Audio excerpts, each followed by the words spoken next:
Hey, everybody. We've been out of touch for a little while, right, Al? Mm-hmm. Yep. Had some bumps in the road. Bumps in the road. Life happens. Mm-hmm. But it's a new season, right? September, new Mm-hmm. month. Yeah. Mm-hmm. Yesterday was Labor Day. The kids have been back in school for a little while. Mm-hmm. It seemed like all of that happened like a bang. Mm-hmm. All of a sudden August was over. Mm-hmm. And, well, I mean, they started back mid-August, right? Mm-hmm. Yeah. Yeah, right after Dre's birthday. Yeah. Yeah, so right around the middle of August. So things are back in full swing. Everybody's busy, Mm-hmm. right? Except me. Nothing's changed. I don't have anything going on You're looking for the way to impact the community in a healthy way. in the world.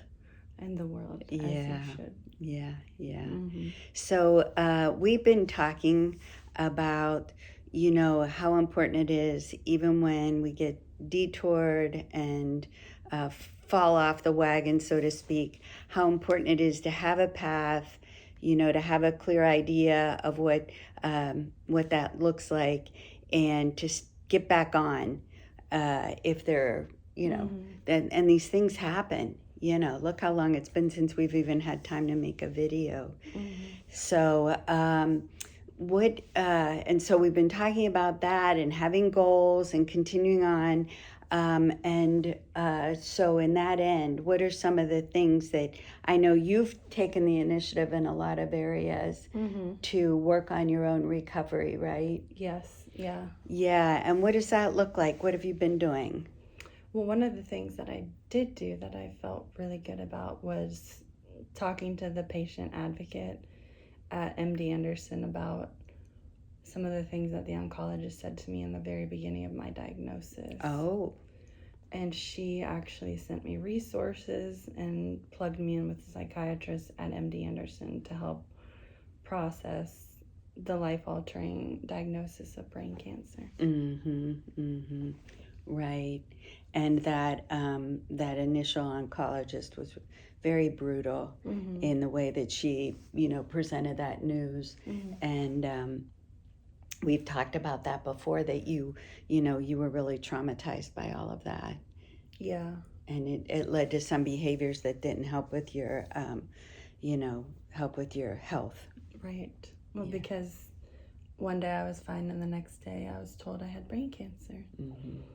So definitely advocating for yourself in those types of situations help you regain like feeling empowered. Mm-hmm. Mm-hmm. And that's what I took away from talking to the social worker. Mm-hmm. Yeah, that's important. That's important. And it's not that, that everybody's been great at MD Anderson, like that, your close doctors, your closest PA or whatever. I don't even know what Abby is, but the people, PA, yeah, the surgeon, the oncologist, ever since then, everybody's been really great. But it was just the initial, encounter with them that was so off the wall terrible. Well, it was specifically the oncologist. It wasn't the surgeon or anyone else. It was the oncologist. Mm-hmm. Yeah. Because I used to think about this. My breast cancer was nothing compared to what you've had going on. But I do remember that this one little Italian doctor with curly hair who was always like so funny and so upbeat. He was like a little cartoon character. Mm-hmm. I mean, everything he said, would make you laugh. Mm-hmm. And I think that kind of approach, to patients who are in the position of the big C, diagnosis, I think is the way to go. Really is the way to go. And that's how I feel my surgeon was. He was always laughing and telling jokes, and we would have a great conversation. Even when I went back the second time, he didn't begin by saying, by the way, you have a recurrence. He began by just chatting and catching up. Mm-hmm. Yeah. And humanizing the experience. Yeah. you know. Yeah, that's important. Okay. And so, what other avenues have you been exploring?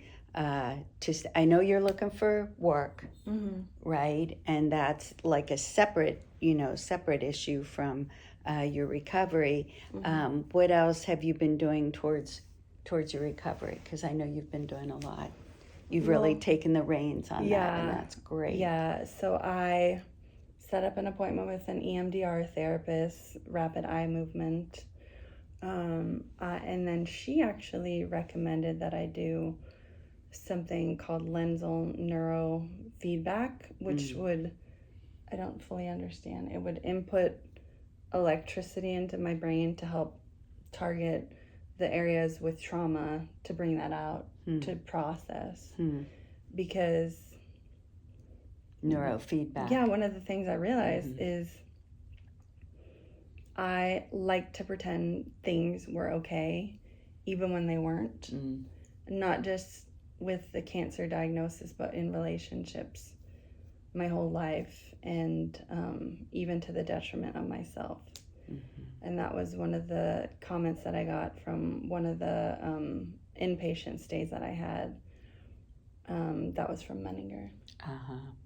And I reread those over the weekend. Oh, really? Yeah, and a lot of it resonated with me. Yeah. Yeah. Mm-hmm. Well, I know that, all your life, you've always been so capable that, in a lot of ways you ran our household. At least that's what people would say. And so I know you said this to me today. I felt like I had to do everything by myself. Mm-hmm. And you also think Sophia Oh, yeah. falls into that category. For sure. Yeah, and I don't know if you learned that from me, because I always felt like that too. Mm-hmm. The more things I could do by myself, without anybody's help, Mm-hmm. the better, and it was kind of like it made me feel, it fueled my self-esteem. Mm-hmm. And in some ways it does, but, you also have to learn that there's a bad side to that. Right. And it actually comes from a place of low self-esteem. Mm-hmm. Like, you don't value yourself enough to say, hey, I need help. And I remember specifically after my first brain surgery, because we have such a big family and we plan to go out, you guys, like you or Dad, said, hey, we want to go to Johnny Caraba's. Mm-hmm. And out of all the people who can make the freaking reservation, why was it me? Right after I had brain surgery. Uh-huh. And I found out I made it at the wrong restaurant. And then people got mad at me. Some people went to one restaurant, some people went to the other restaurant. And then it all fell on me. Oh, gosh. That everyone got mad. I don't know how that happened. So, just saying. Yeah. I think probably because that was one of your roles in OVS, was to make all the reservations and do all the planning, and set up all the events, and send out the invitations. All that stuff was always on you. Yeah. Right. And so, okay, so, and there are other things that you've, taken the initiative on, in helping yourself and in, your recovery, that we know is going to impact your whole family, not just you. And so what are some of those? Yeah, so one of the new things that I actually started last week is going to a partial hospitalization program, which is, it means going to class from 9 to 1 to have intense therapy, visit with your psychiatrist once a week, and really just be with people who can understand where you're at in life. And then secondly, I'm actually starting a new treatment called Spravato, which is a psychedelic drug that is used, in my case, for treatment-resistant depression. So not only do I have the bipolar, but it seems that I have treatment-resistant depression. So are you, would you call it depressed right now? I just perceive myself to be outside of my body without like having any feelings, thoughts, emotions, just disconnected from life. That's how best I would use to describe it. But, and what I was talking about, a minute ago about like staying on the path, we really cannot control, all this time, this has been going on for 3 years, right? All this time, we've been looking for ways to control the mood swings. They call it hypomanic or depressed or whatever around, your baseline. And so far, we haven't really been able to get a handle on that. And although you're on, medication, and you did ECT for a while and stuff, it seems that the moods kind of have a life of their own. And what they've told us, even the doctors say this, about the medication, even this EMDR, I don't think they really know what goes on or what is helping or what's really, the cause of it helping, and could it just be time? In some instances, I've thought that before. Of course, we know that some of the times when you've gotten depressed, there have been these exterior forces happening and stressors and stuff, but for the most part, it's almost inexplicable. Right. And I remember in May when I got depressed, it was after meeting with a neuro scientist. No, a neuro doctor, let's just say. And he was talking about putting an implant in my brain to stop the seizures. So that was apparently a trigger for me, because one day I was laughing and happy, and then the next day I was just completely flat and just overwhelmed. Yeah. Freaking out internally or whatever. Who wants to have brain surgery 3 times? And so that's what that's what we've been talking about as far as life goes. We need to continue with life no matter what the bipolar looks like, no matter what the stressors look like, no matter what it feels like. And even if there's a little detour here and there, okay, once that's over, boom, we got to get back on it and continue with goal setting, looking for, jobs, doing the therapies. Of course, the medication, you've never been resistant to taking the medication. You always take it. But even for the doctors, sometimes they got to tweak it and look for different things. And just like that new over-the-counter thing he gave you.